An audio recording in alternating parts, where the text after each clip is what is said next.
Hello student, good morning. And class second में हमने इसके पहले वीडियो में ओरल का रिवीजन भी लिए थे। उसके पहले हमने रिटर्न का भी रिवीजन लिया। हमने ओरल में भी आपको क्या पूछना है, सिलेबस जितना है उसके अंदर से हम कुछ भी पूछ सकते हैं ओरल में भी। तो हमने कल हिंदी दर्पण में ओरल में कविताओं का ओरल लिए थे। आज हम कुछ प्रश्नों के उत्तर के भी ओरल ले लेते हैं, जिसमें आपको रिटर्न के लिए भी उसमें आपको प्रैक्टिस हो जाएगी। ओके, तो हमने सबसे पहले कल हुआ सवेरा की बुक कविता का ओरल का वो किए थे हमने रिवीजन। उसके बाद में हमने आपको बताए थे कि जैसे शब्दार्थ में भी आपको कभी कि सवेरा, और जैसे ये शब्दार्थ दिए हैं। अब शब्दार्थ में मैंने आपको कुछ शब्द दे दी, जैसे बोल दी मैंने कि सवेरा। अब सवेरा का शब्दार्थ क्या हुआ, पेज नंबर 6 पे जैसे, तो सवेरा, सवेरा का शब्दार्थ सीधा अर्थ है ने, शब्दार्थ यानी सीधा अर्थ। जैसे हमने यहाँ लिख दिए सवेरा, सवेरा। ओके, अब वहाँ उसका सवेरा का हुआ सुबह, क्या हो गया, सुबह। अब इसको हमने बोल दिया कि सवेरा, तो सवेरा का सुबह। भैया, अब भैया किसको बोलेंगे, जैसे छोटा भाई या बड़ा भाई, तो भैया। तो छोटा भाई भी बोल सकते हैं आप, आपकी बुक में छोटा भाई लिखा है, लेकिन हम अगर घर में कोई भी मतलब भाई रहेगा छोटा या बड़ा तो उसको हम बोलते हैं भैया। फिर कुकड़ू को, अब कुकड़ू को बोले तो आपको समझना चाहिए कि कुकड़ू को किसकी आवाज़ है, मुर्गे की आवाज़ है। किसकी आवाज़ है, मुर्गे की आवाज़ है। शोर, शोर हम बोलते हैं ना, प्लीज़ शोर नहीं मचाएं, आप बोलते हैं शांत रहो, शोर मत मचाओ। तो कोलाहल, हल्ला, क्या होगा उसका, कोलाहल, हल्ला। फिर भाता, भाता बोले तो अच्छा लगता। चारा, अब चारा हम किसको देते हैं, गाय भैंस को खिलाते हैं ना, वो चारा है ना, तो गाय और भैंस का खाना। चोर, चोर किसको बोलते हैं, जो चोरी करते हैं, है ना, तो चोर के आगे क्या आएगा, चोरी करने वाला। बाड़ा, अब बाड़ा तो मैंने आपको बोला, कविता में भी बताई थी कि हिन हिन करता है घोड़ा, हाथी चिगार शेर दहाड़, हिल गया सारा का सारा बाड़ा। तो बाड़ा, बाड़ा को क्या बोलेंगे, पशुशाला, जहाँ पर पशुओं को बांधा जाता है, जैसे गाय और भैंस को, ये होता है पशुशाला। अब इसमें आपके कुछ मौखिक प्रश्न भी दिए हुए हैं, इसमें मौखिक यानी ओरल। अब हमने पूछ लिए कविता का नाम क्या है, तो आपकी कविता का नाम आप बोलोगे कौन सी कविता, यानी कविता आपको पाठ 1 की कविता मैंने पढ़ाई थी, हुआ सवेरा। आपकी कविता का नाम क्या है, हुआ सवेरा। तो यहाँ आपके इसमें प्रश्न है कविता का नाम क्या है। तो ये मैं आपको बता रही हूँ कि मैंने अगर पूछ ली कविता का नाम क्या है आपका, कि मतलब जो जानवरों की कविता है पाठ 1 की कविता का नाम क्या है। ओके, फिर गाय कब रंभाती है, गाय कब रंभाती है, तो उसका उत्तर आपको बताना पड़ेगा कि गाय सुबह को रंभाती है। गाय कब रंभाती है, सुबह को रंभाती है।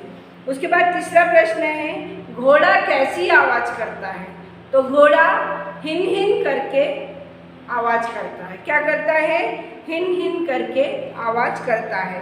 अब ऐसी पार्ट 2 में भी है कुछ शब्दार्थ। ओके, अब इसमें से ऐसा नहीं कि मैं पूरे ही पूछने वाली हूँ, मैं कुछ भी पूछ सकती हूँ कहीं से भी, मैं एक रिवीजन करवा रही हूँ आपको। तो मेमना, मेमना यानी बकरी का बच्चा। रोज, रोज बोले तो प्रतिदिन। किनारे, तट पर, छोर पर। मुश्किल घड़ी, कठिन क्षण। मुसीबत, परेशानी।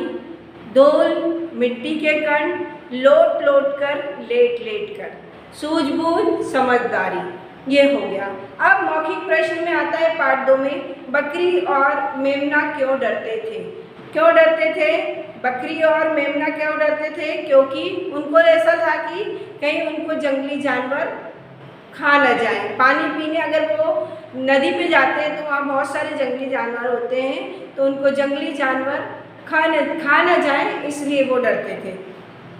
माँ ने मेमे को क्या सीख दी, माँ ने मेमे को क्या सीख दी थी, पाठ के आखिरी में बताई थी मैंने आपको।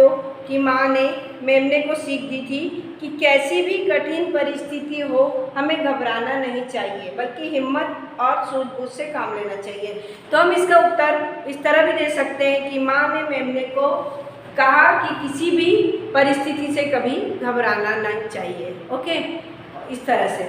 उसके बाद पाठ में हमें क्या शिक्षा मिलती है?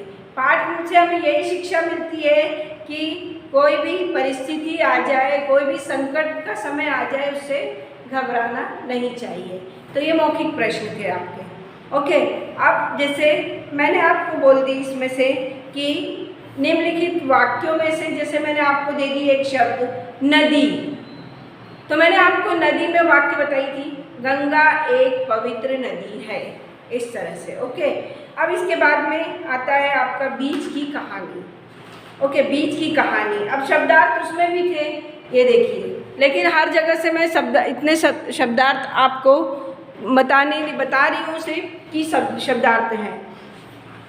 अब जैसे बीज, छोटा दाना जिससे पौधा बनता है, नन्ही छोटी सी बूंद या छोटी सी, ऐसे बोल सकते हैं, नन्ही यानी छोटी सी बूंद, जल का कण, अनसुना बिना सुने, रोशनी उजाला, दुनिया संसार, खूबसूरत सुंदर, रंग बिरंगे बहुत से रंगों के, है ना। अब इसके मौखिक प्रश्न हैं, बीज कहाँ रहता था? बीज जमीन के अंदर रहता था। ओके, कहाँ रहता था? जमीन के अंदर। किसके दरवाजा खटखटाने से बीज डर गया? किसके खटखटाने से? मैंने आपको यहाँ पे बताई थी कि दरवाज़ा खोलो मैं अंदर आना चाहती हूँ, है ना। तो यहाँ पर बीज एक नन्ही बारिश की बूंद के दरवाज़ा खटखटाने से डर गया। बीज ने बाहर आकर क्या देखा? बीज ने बाहर आकर बहुत सुंदर दुनिया देखी। ओके, बीज ने बाहर आके क्या देखा? तो बीज ने बहुत सुंदर दुनिया देखी। अब आपको मैं इसमें बताती हूँ पार्ट 4 में कि क्या है। अब पार्ट 4 में तो बहुत सारी चीज़ें थी, इसमें थी जैसे कि अब बच्चों को बोले थे वाक्यों में अंतर समझाओ, साथ साथ। अब निम्नलिखित शब्दों के अंतर समझाते हुए वाक्यों में प्रयोग करो। साथ साथ, हम साथ साथ रहते हैं। साथ साथ, ये क्या हो गया?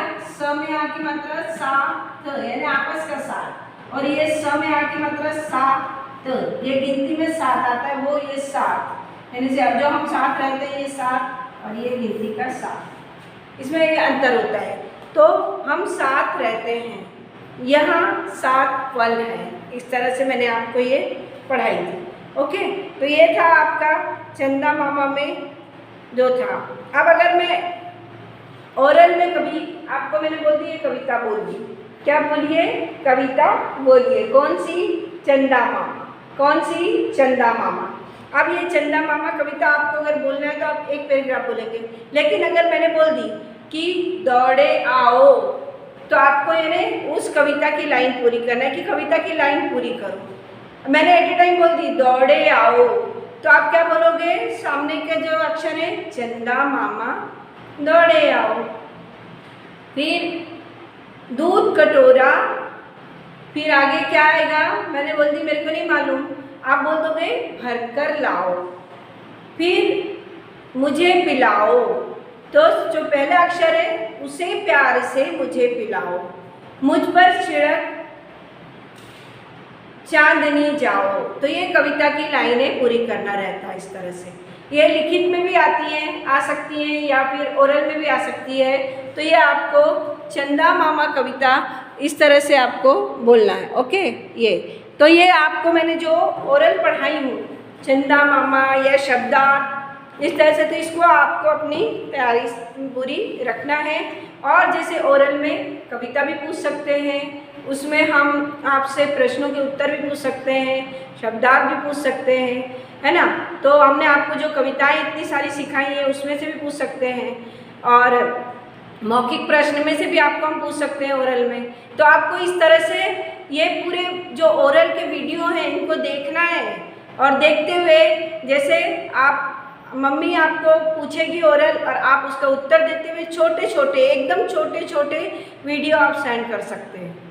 ओके, मौखिक प्रश्नों के या फिर शब्दार्थ के। तो ये ओरल हो जाएगा। या कविता बोलते हुए तो आप अपनी मम्मी को बता सकते हैं। आपकी बुक में आप मम्मी पूछेंगी आपसे और आप उनको बता सकते हो। एक छोटा सा वीडियो आप उसको 1 सेकेंड 2 सेकेंड का आप सेंड कर सकते हो। ओके स्टूडेंट, तो मैं आपको आज ये ओरल पढ़ाई, ओरल में मैंने आपको ये सब बताई हूँ, तो आप इस तरह से एक वीडियो छोटे छोटे बना के सेंड करेंगे। Okay student, thank you, bye.